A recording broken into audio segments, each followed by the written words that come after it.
This is the year where I've got the balance right to the best level, and I've maintained a six-pack for the last couple of years, but in a very healthy way. But what the big shift was for me was I had a goal that I wanted to live to 150. So now when I look at a decision, whether it's food, training, exercise, I go, will this help me move closer to the goal of living to 150, or will it take me further away?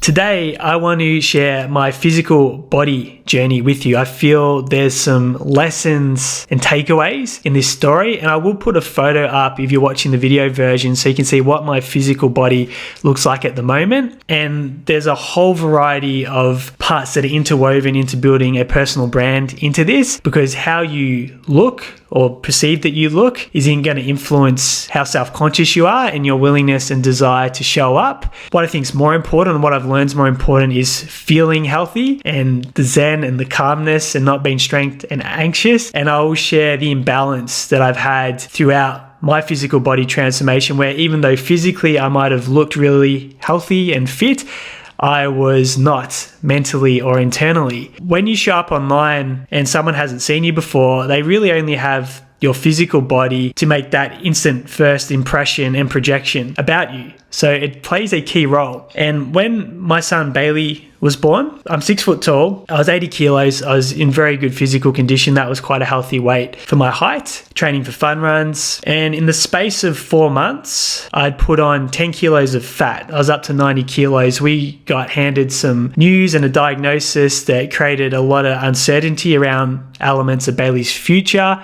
which put me into fear and scarcity. A lot of the way I dealt with that was either drinking calories or eating calories, cookies, lollies, whatever I could get my hands on. Plus, so in the sleep deprivation, you look for instant energy hits. And that was the first time I'd really ballooned out in a short period of time. And I'd always been told I had really good genetics and that's why I was lean. But the reality was I'd always been very active and not overeaten the majority of my life. So I'd been fit. When I was 21, I had abs, a six-pack, all those things, and had been in reasonable shape up until that point. Anyway, so I got to the end of December and I decided to lose the fat. And here's where it got a little bit unhealthy. So my brain can go all in and click into we're losing fat mode, and it becomes obsessed with that outcome. And I put myself into an extreme calorie deficit. So 1,500 calories a day plus doing cardio. Now the fat flies off when you're doing that. And in less than 2 months, I'd actually got back to the 80 kilos again, but it was absolute torture. I was starving all the time and all I would think about is food and eating. So it's essentially an eating disorder. So that was very unhealthy,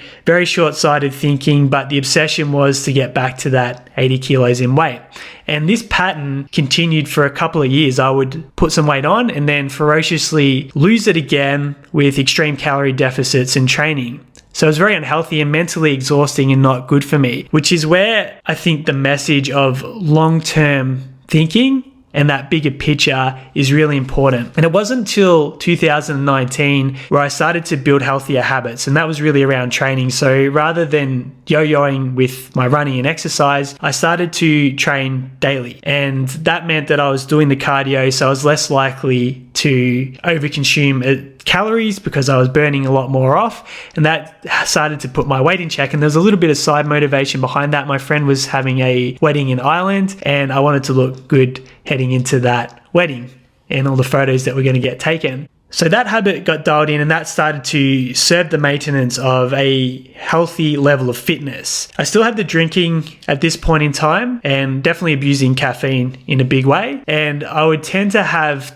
periods on the weekend where I'd binge eat a lot of crap, but generally stay healthy throughout the week. And fast forward 2 years later, I finally decided to remove alcohol. And there are a lot of calories in alcohol as well. You'd be amazed at what that can do for your physical body transformation by either reducing your intake or getting rid of that. Once I got rid of the alcohol, I also noticed my cravings for certain foods, because I would drink, I'd want carbohydrates, salty, savory type snacks were my go-to. So I'd drink a fair few calories in a bottle of wine, then I'd want to eat 1 or 2 bags of chips and go down that route. So I eliminated all that excess calories. So then I started to maintain this really healthy level of weight. And I started to have some goals with running and training, and I probably got too lean. So I wanted to run fast and I started to get faster and faster, running sub 20 minute 5 kilometers, which was a big goal that I had, and I got down to about 72 kilos. So I looked, what I would say, too skinny and way too lean for my liking. That was when I was like, okay, I need to start balancing out the way that I approach my physical body and health. I need to do more strength training. I need to get less obsessed with this intense short-term goals and go back to, again, that bigger picture thinking. And this year, 2023, has been the breakthrough year. This is the year where I've got the balance right, in my opinion, to the best level. And I've maintained a six-pack. I'm 37 years old now for the last couple of years, but in a very healthy way. I've enjoyed the exercise. I've been running and not been obsessed with how fast my kilometer splits are. I've incorporated strength training multiple times a week, and I'm also eating the right amount of calories, so not under eating and starving myself to get leaner, and doing a lot less binge eating. There've been a few episodes of that for birthdays and so forth, which is okay. I've made peace with that. But what the big shift was for me was I had a goal that I wanted to live to 150, and there was a lot of motivation behind that. One, being around for my son. Two, taking a lot of time pressure off outcomes, which was causing me stress and anxiety. So now when I look at a decision, whether it's food, training, exercise, I go, will this help me move closer to the goal of living to 150, or will it take me further away? And that's what I use to make certain decisions with consumption, eating, training, and what I do, stress, pressure, all those sorts of things. And of course, it doesn't work every time, but it's just a really good lens to look at, having that much bigger picture. And it took a lot of pressure off areas like business and money, because you go, well, if you live that long and you're compounding, you've got this time and space to create and accumulate a lot. Now, I know in reality that living to 150 is a big goal, and it may or may not be unrealistic. Let's see how technology evolves. Something could also happen. I'm not naive enough to think I'm immune and that I could step out in front of the car when I'm running and get hit. Something crazy like that could happen. But that shift in goal and pushing out the horizon completely transformed how I look at most of the decisions that influence my physical body. And the invitation, if you want to have a certain physical body that you feel will help you show up powerfully as a personal brand, is look at that longer term horizon. Maybe set a goal for how you want to look and feel later in life and how long that could look like. And then you can have that frame for when you make decisions. Okay, is this eating choice, is this exercise choice or lack of exercise choice going to help me achieve that goal or take me further away? And I know that the more you feel confident in your physical body without going to the extremes that I was doing, which is torturing yourself, which is not sustainable, and just being healthy, zen, calm, nourishing your body with good food, doing the exercise, feeling fit is unbelievable. And I've mixed it up with running, swimming and riding this year, and just having that all-round fitness plus working out every muscle group in my body. You feel a level of invincibility, which does give you more energy to show up,